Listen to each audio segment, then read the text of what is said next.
projecte del documental sobre Carmelina Sánchez Cutillas va sorgir a les poques setmanes que l'Acadèmia la va nomenar escriptora de l'any per al 2020. Això va ser encara no s'havia acabat 2019. Aleshores, des de la direcció d'informatius d'Apunt, me ho proposaren.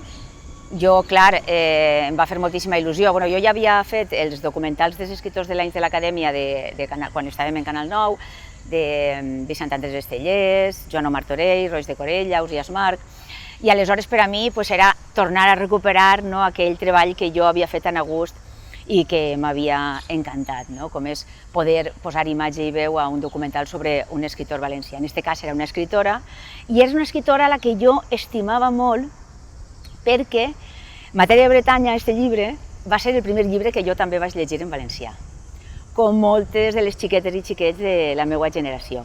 Me'l va regalar mon tio, que era molt amic de Carmelina, i aleshores jo sempre he tingut aquesta estima i aquesta vinculació especial a Matèria de Bretanya i a Carmelina Sánchez Cutillas.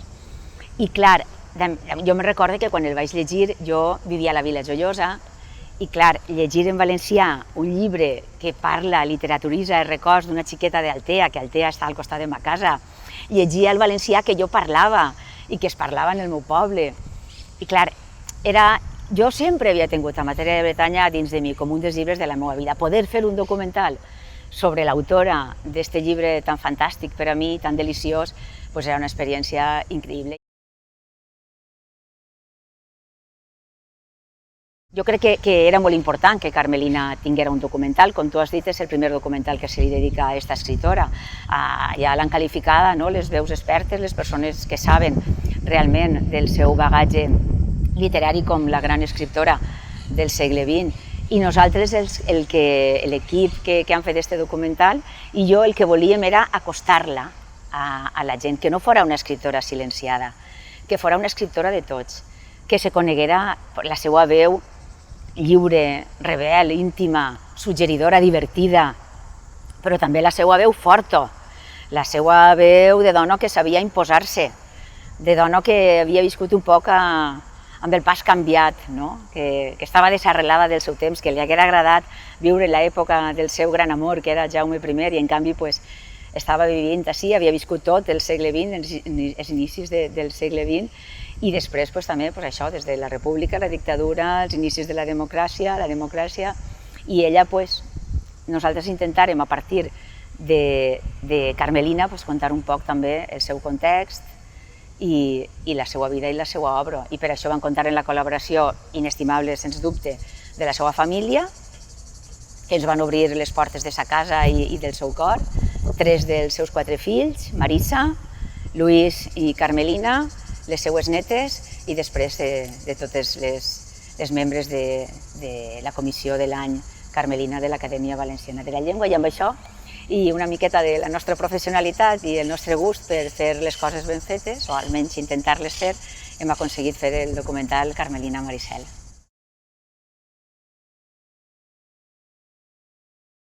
La gran pregunta, igual quan fas un article o quan fas un documental, és com el titulem, com li posem al documental.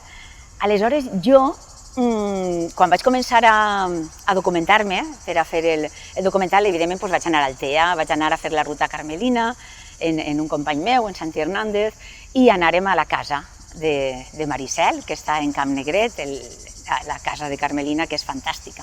I encara té la reixa de ferro per entrar i fica el nom, Maricel. Maricel és el nom de la casa de Carmelina. I estàvem allí i Maricel, i diem, mira, les lletres de Maricel, totes les lletres estan dins del nom de Carmelina. I clar, aleshores jo dic, Carmelina Maricel. Per què ixe ha de ser el títol del documental? S'ha acabat el problema, no hi ha altre títol.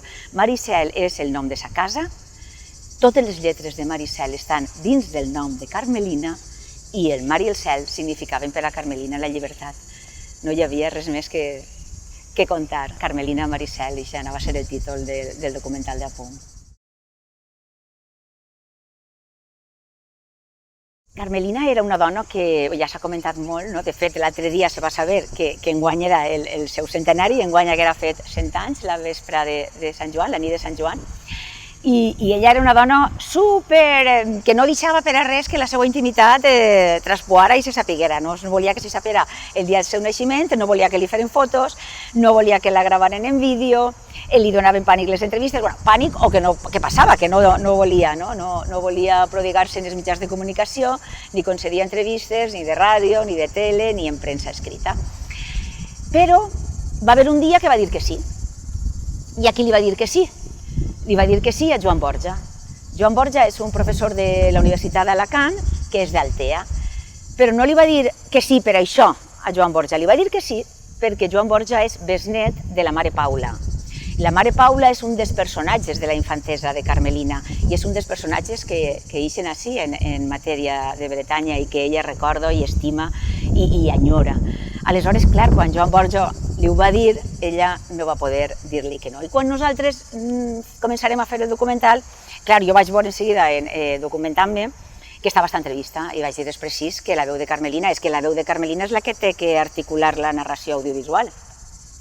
I sense cap problema vaig parlar amb Joan Borja, que damunt era comissari extern també de l'any Carmelina i amic meu, i clar, ells i l'acadèmia en seguida ens van facilitar l'accés a l'entrevista i clar, és que té una veu única, és que ella és de tot. Carmelina és divertida, és incisiva quan toca, és rebel, és agradable, és cínica, és una dona polièdrica fantàstica que cal descobrir i trencar el silenci durant tants anys sobre la seva persona i sobre la seva veu i sobre les coses tan meravelloses que ens ha regalat en els seus llibres, tant en la novel·la com en els llibres de poesia, com en les seues investigacions històriques.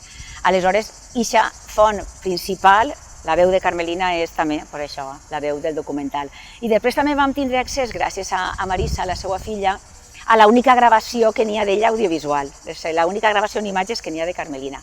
I és un homenatge que també li feren en la Biblioteca de València, que ella va accedir a anar també perquè la persona que li feia l'homenatge també era amiga seva, filla d'uns amics molt estimats, i per aquestes qüestions d'afinitat personal i familiar, ella deia que sí. Però ja està, són faves comptades, no en van haver moltes més intervencions de Carmelina. Hi ha alguna entrevista que sí li va fer en premsa, Rafa Ventura Melià, crec recordar, però molt poc més.